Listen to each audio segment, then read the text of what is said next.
ang sitwasyon sa mga oras na ito?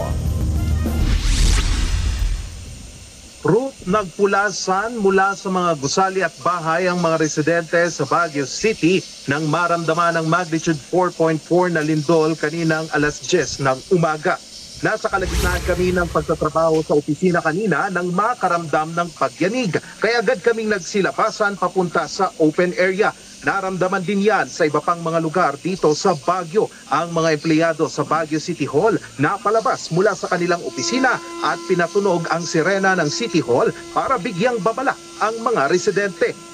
Nagsitakbuhan naman ang mga mag-aaral ng Bakakang Elementary School palabas ng kanilang silid-aralan ng lumindol. Ganito rin ang ginawa ng mga estudyante sa University of Baguio. Maging ang mga pasyente at mga bagong silang na sanggol sa Baguio General Hospital and Medical Center nagsilabasan muna para sa kanilang seguridad. Pagkatapos ng lindol, kinansela na ang pasok ng mga estudyante sa lungsod.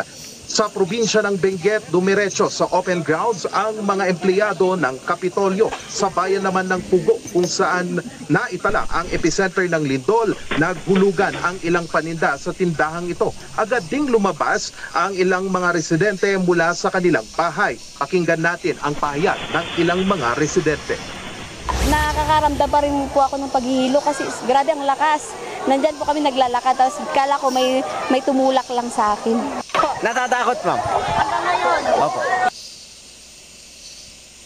Ayon kay Baguio City Mayor Benjamin Magalong, wala namang nasugatan sa insidente maliban lang sa ilang individual na nahilo at kinailangang itakbo sa pagamutan. Ruth?